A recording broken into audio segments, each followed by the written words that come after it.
Hey, sorry about the nasal sounding congested voice here, but up to this point, we've learned about the nucleus, the particles that are in the nucleus, and how small and dense it actually is in the center of the atom. Right now, we're going to take a little jump back and look deeper into nuclear energy, which is one of the 6 forms of energy we learned earlier in the year. And basically, we're just going to go through this, and I'm going to read it to you, and that will make hopefully more clear some of the ideas associated with nuclear energy. All right, so our objectives is to describe nuclear fission and how it is used for energy. We're going to describe nuclear fusion and challenges to its use for energy. We're going to relate nuclear energy to Einstein's equation.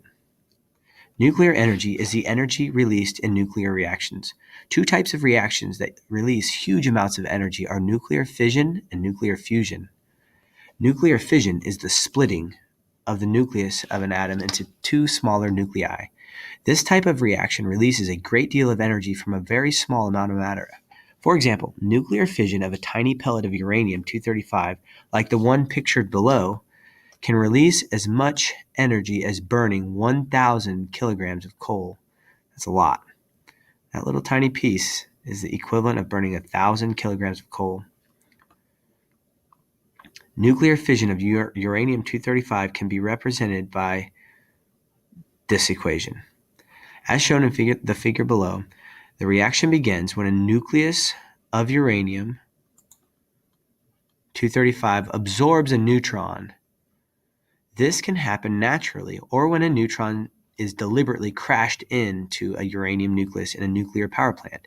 In either case, the nucleus of uranium becomes very unstable and splits in 2. Notice, we went from uranium-235, we hit it with a neutron, which has a mass of 1, causing its mass to go up, which makes it very unstable.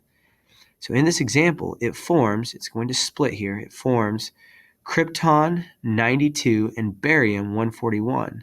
The reaction also releases 3 neutrons and a great deal of energy. So these neutrons here are going to have a lot of kinetic energy, right? And so if you look, we can actually take this, and that becomes another firing neutron for another atom. And that's what we'll get into a little bit on the chain reaction later on. But we split a uranium-235 into krypton and barium. And if you check your periodic table, I think the math will check out. The neutrons released in this nuclear fission reaction may be captured by other uranium nuclei and cause them to fission as well. This can start a nuclear chain reaction. In a chain reaction, one fission reaction leads to another, which leads to others, and so on. A nuclear chain reaction is similar to a pile of wood burning. If you start one piece of wood burning, enough heat is produced by the burning wood to start the rest of the pile burning without any further help from you. You can see another example of a chain reaction at this URL. Check this out. This is actually really cool. They spent a lot of time setting up this simulator of a chain reaction. So check that out when you get time. This image here, I'm guessing I'll explain it here, but I'm going to look here. We have one little neutron hitting the uranium-235, and we see that same reaction we just saw. It's splitting into krypton and barium. That releases other neutrons which hit other uranium, which splits, which releases neutrons that hit other uranium. And so this goes on, and basically a huge chain reaction. If a nuclear chain reaction is uncontrolled, it produces a lot of energy all at once. This is what happens in an atomic bomb. If a nuclear chain reaction is controlled, it produces energy more slowly. This is what occurs in a nuclear power plant. The reaction may be controlled by inserting rods of material that do not undergo fission into the core of fissioning material. The radiation from the controlled fission is used to heat water and turn it into steam. The steam is under pressure and causes a turbine to spin. The spinning turbine runs a generator which produces electrical energy. Notice we have rods where basically the whole purpose of this is to make heat, thermal energy to heat the water, to run the turbine, turn the generator, make electricity. You can see that right here, the only thing that's different between this and a coal power plant is this area right here. A coal power plant burns coal. A nuclear power plant just uses a nuclear chain reaction to produce heat to boil water. In the U.S., the majority of electricity is produced by burning coal or other fossil fuels. This causes air pollution, acid rain, and global warming. Fossil fuels are also limited and may eventually run out. Like fossil fuels, radioactive elements are limited. In fact, they are relatively rare. so they could run out sooner rather than later. On the other hand, nuclear fission does not release air pollution or cause the other environmental problems associated with burning fossil fuels. This is the major advantage of using nuclear fission as a source of energy. The main concern over the use of nuclear fission is the risk of radiation. Accidents at nuclear power plants can release harmful radiation that endangers people and other living things. Even without accidents, the used fuel that is left after nuclear fission reactions is still radioactive and very dangerous. It takes thousands of years for it to decay until it no longer releases harmful radiation. Therefore, used fuel must be stored securely to people and other living things. You can learn more about the problem of radioactive waste at this URL. Nuclear fusion is the opposite of nuclear fission. In fusion, two or more small nuclei combine to form a single larger nucleus. An example is shown in the figure below. In this example, two hydrogen nuclei fuse to form a helium nucleus. A neutron and a great deal of energy are also released. In fact, fusion releases even more energy than fission does.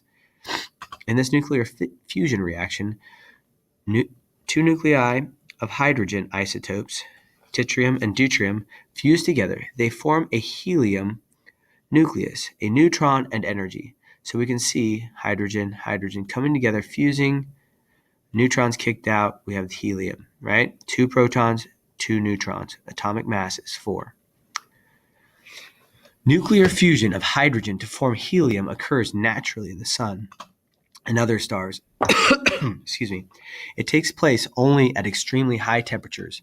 That's because a great deal of energy is needed to overcome the force of repulsion between positively charged nuclei. The sun's energy comes from fusion in its core, where temperatures reach millions of Kelvin. Scientists are searching for ways to create controlled nuclear fusion reactions on Earth. Their goal is to develop nuclear fusion power plants, where the energy from fusion of hydrogen nuclei can be converted to electricity. How this might work is shown in the figure below. Right, so this is kind of a little bit more advanced, but ultimately we're trying to make heat to boil water, right, using fusion. The use of nuclear fusion for energy has several pros. Unlike nuclear fission, which involves dangerous radioisotopes, nuclear fusion involves hydrogen and helium. These elements are harmless. Hydrogen is also very plentiful. There's a huge amount of hydrogen in ocean water. The hydrogen in just a gallon of water would produce as much energy by nuclear fusion as burning 1,140 liters of gasoline. The hydrogen in the oceans would generate enough energy to supply all the world's people for a very long time. Unfortunately, using energy from nuclear fusion is far from a reality. Scientists are a long way from developing the necessary technology. One problem is raising temperatures high enough for fusion to take place. Another problem is that matter that this hot exists only in the plasma state. There are no known materials that can contain plasma, although a magnet might be able to do it. That's because plasma consists of ions and responds to magnetism. You can learn more about research on nuclear fusion at the URL below. Probably the most famous equation in the world is, you may have heard it,